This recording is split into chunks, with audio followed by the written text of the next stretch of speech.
Why wasn't Jed Mike sued along with Brad Garlinghouse and Chris Larson in the Ripple SEC case? This is a question I hear a lot on this channel, and it's a very interesting one. I want to talk about it in this video and show how the SEC's assumption that XRP is a security is completely false. I also want to talk about a very interesting new connection between Bill Henman and the Ethereum Foundation guys. I don't know how Bill Henman will ever be able to get over this. It's just one of those things. At the end of this video, I want to talk about cyber attacks, which are starting to pick up speed. This has been predicted for a while, but it looks like it's about to happen in a big way, so make sure to watch the whole thing. What I'm about to show you is scary, so I want to start by telling you why Jed McCallum was arrested. Jed McCallum should have been sued instead of Chris Larson and Brad Garlinghouse if the SEC's idea that XRP is a security is correct. Jed McCallum has sold more XRP than anyone else.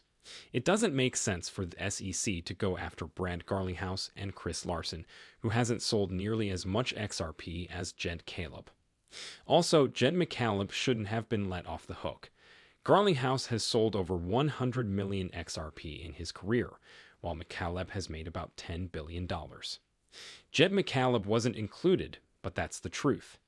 I want to talk about why he wasn't included because it seems strange at first since XRP is not a security, and the SEC knows this. This is the first thing we need to realize. SEC representatives have already said publicly in the Hyman documents that the asset itself, the token or piece of code, is not the security. The SEC didn't think that XRP was a security in the end, and they also didn't think that Brad Garlinghouse and Chris Larson broke the law, so they didn't do these things. So why did the SEC go after those two people? To put more pressure on Ripple. The SEC asked Ripple to settle this dispute with them on their terms. The SEC never meant for this lawsuit to go this far.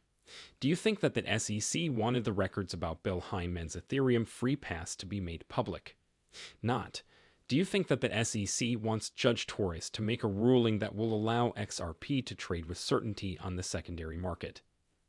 Not.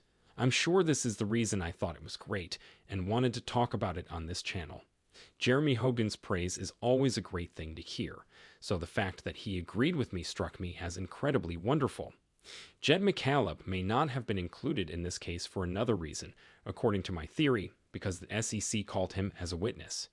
McCallum was questioned by the SEC to learn more about Ripple, and that may have been a method for him to escape the situation since other Ripple executives sold XRP who wasn't named.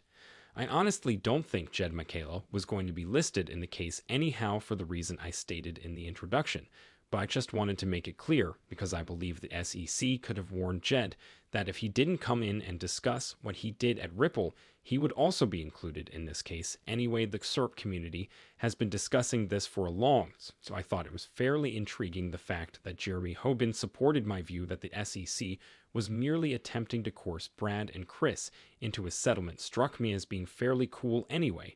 I want to go on now and talk about something that when I first saw it, I just couldn't believe it over the past few years. So many deplorable things about Bill Hyman have already come to light. Sincerely, I believed we had probably seen the majority of it. I believed the XRP community had already discovered everything there was to discover. Guys, leave it to Stephen Hubert to uncover one more huge surprise look at this, because it can't possibly get any worse than this. Stephen Hubert informed us today that the Ethereum Foundation was a member of an organization named Plug and Play in 2014. Who else was a part of Plug and Play for more than 5 years? Bill Hyman wasn't one of them. Nate Hyman, his son, worked with Plug and Play, an Ethereum partner, for more than 5 years. This is shocking beyond belief. Look at this picture of Bill Hyman and his son, Nate. Nate went to a family event. If you still think that this is just another Nate Hyman, or that this is just a coincidence, we are finding out that the entire Hyman family is completely corrupt, and that they all used Ethereum to get a free pass for themselves. This is just one more link to show everyone that Bill Hyman didn't give Ethereum a pass by accident, and that he wasn't just using Ethereum as an example. This has been planned out from the beginning, and this corruption is pervasive. Most importantly, the XRP community was well informed from the start about what was going on over 3 years ago. We figured this out. Everyone thought we were insane, and accused us of being conspiracy theorists, but it turns out we were entirely correct the entire time. I'm not sure how things could get worse. Not even Bill Hyman is doing it anymore now that his son is involved. Everything is complicated anyway. I found this to be completely absurd. For anyone who still believes this to be a conspiracy theory, in my opinion, is the breaking point, guys. There aren't too many coincidences like these that just build up to form a picture. Therefore, I think they're flat on their faces. And the clarity of this image is unsurpassed. Bill Hyman attempted to shut the door on Ripple and work to support the premise of a free pass. That is undeniably true. To wrap up this video, I'd like to discuss cyber attacks, a topic I haven't covered at all that often on my channel, but there has been a long-running myth in the XRP community.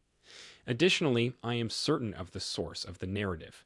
Many very high-level individuals have been foretelling cyber attacks and speculating about when we would see one, but we haven't actually witnessed anything very significant. We actually witnessed the Russian cyber squad bring down a European investment bank just now, and I believe that things like this will really start to pick up. We already know that this particular organization has declared publicly that they intend to target further financial institutions. Additionally, they made it clear that they intended to take down SWIFT. What does this have to do with Ripple and XRP? Then, guys, the fact that this is ultimately due to the age of our financial systems. These hackers can break into this antiquated technology and destroy these legacy systems with such ease. The system has to be updated. Technology never stands the test of time. Additionally, our financial systems rails have been in operation since the 1980s. We urgently require an upgrade for its cybersecurity. Will also get better because of this improvement. What could that upgrade be now? On the other hand, Ripple and the most powerful banks in the world are getting closer and closer together every day. Just today, Ryan Zegon was added to the Federal Reserve's Faster Payment Task Force to give Ripple a better chance of working with big businesses. It's not a coincidence that every time the word Fed comes up, Ripple is nearby. And I don't think it's a coincidence that it tours NAM. The way our financial system is set up now makes it very vulnerable to these hacks. I don't know if these cyber attacks are planned or just happen by chance. These may be just higher powers trying to bring down the system, but I don't believe that. Once we see that, I think it will be the tipping point that forces us to adopt the new financial system. I have a feeling that this new financial system has been tried out and is now ready to run for a while, based on what I've seen with Ripple, the Federal Reserve, and different countries around the world, making CBDs for them and working with the IMF. I have a feeling that the names Ripple and XRP will be all over this new financial system.